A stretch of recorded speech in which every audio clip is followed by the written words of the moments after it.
Hey guys, welcome to Opular Orchids. I'm Travis and thanks for checking in. I know I feel like we're becoming a Paphiopedilum channel. I'm sorry, but that's what's happening and I really want to maybe hybridize a couple of these orchids.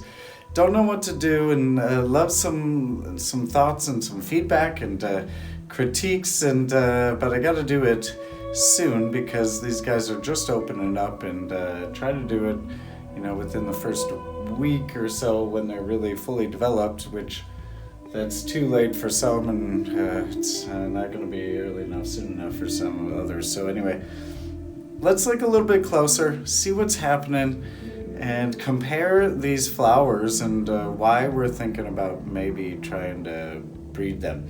I'll say they're long shots, so let's look at them really quickly. Here's the Paphiopedilum lowii. One complaint I have about it is the long internodal length between the flowers. So anyway, the thought was I really wanted to take this, which is a very large flower. I'll show you with my hand again for scale, right? So it's I haven't actually measured this one. Maybe I'll pull the ruler out, but it's a large flower. And I want to take the pollen and put it onto this, the Escarolii alba, technically a hirsutissimum.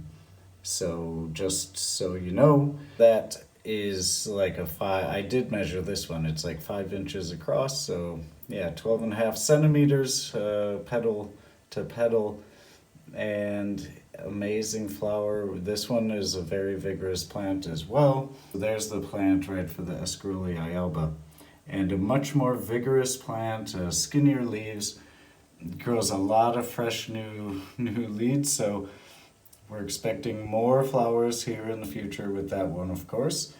And the Paphiopedilum lowii, much larger, strap leaf Paphiopedilum, wider leaves, wider spread overall with the plant.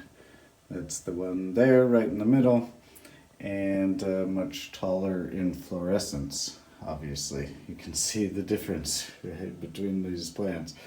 So yeah, and they're both grown in the same pot, a soda bottle, 1 liter soda bottle, grown in semi-hydroponics with full leca pellets. So then I want to take the pollinia from this and put it onto the Robelinii. He's being bashful.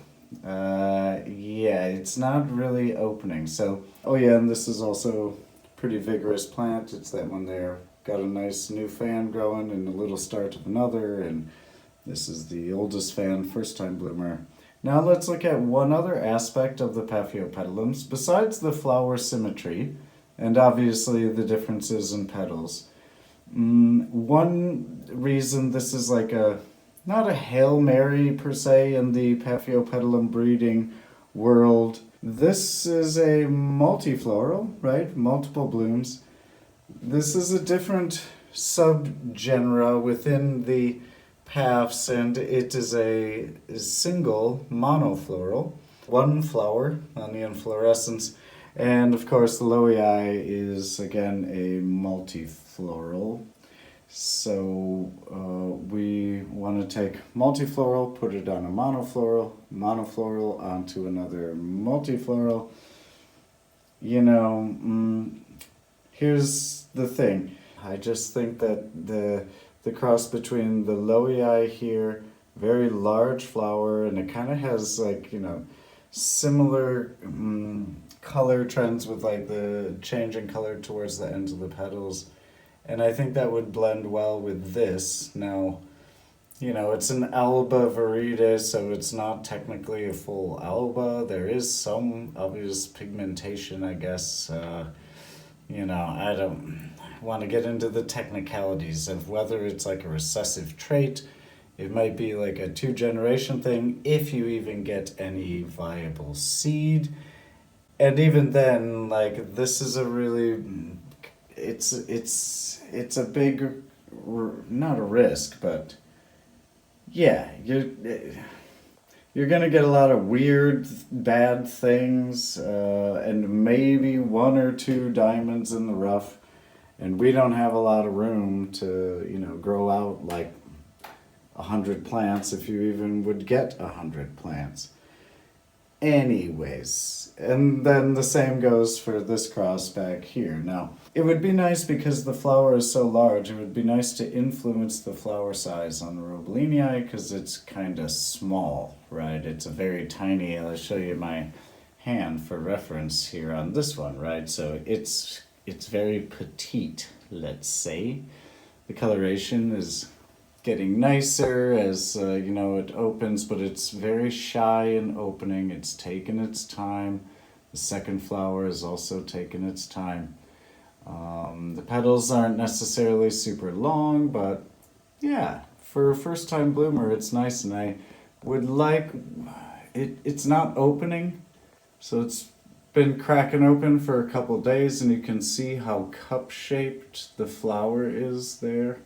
Either it's just because it's a first time bloomer, or I don't know, maybe our culture isn't perfect, or I don't know what's going on, but hopefully that's not like a genetic thing. Maybe it just needs more time and it's a really slow opener, because like I said, this is the first time we've bloomed this one.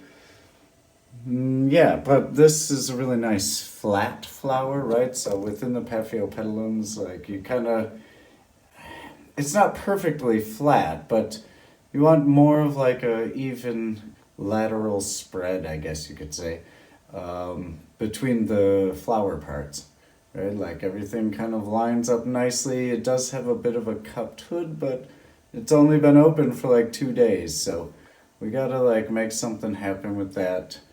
That one's right on time in a couple days. And yeah, I'm just going to take all the pollen from both of these. I think I'm going to crush them up, and maybe we'll extend this video and just publish it when we do all of it. I don't know, rather than make another Paphiopedilum video. I know you're all getting tired of seeing them, but anyways, I'm excited for these weird crosses, and I know the chances are low of actually getting something, and it takes a long time, but hey, might as well try it. I don't know, you got nothing to lose. Yeah, and just while we're here, another Pav video. This was sold to us as a Paphiopedilum exul. Let me grab the tag for proof. Gotta flip it over. There you go, Paph exul.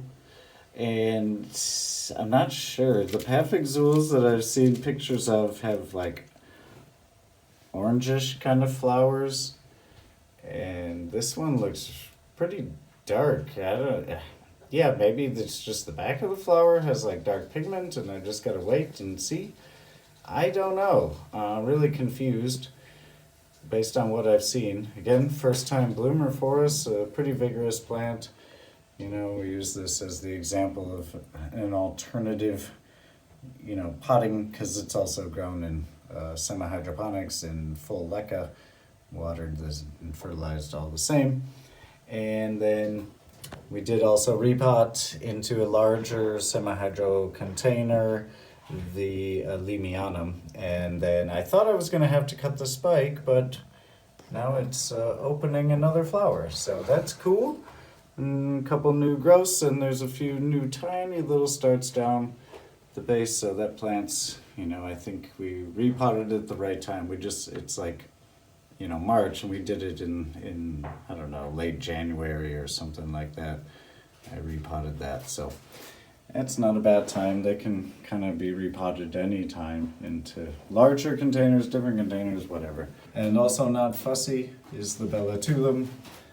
There's you go. There's your bud watch. That's the end of this Pav video. I swear the next one we do won't be a Paphiopedilum video, because there's a lot more going on, and I don't know. I just need to breed these. Give us some comments if you have something to say about breeding these orchids. Have a good one. Stick together, stay focused. We'll see you back here at El Pilar soon.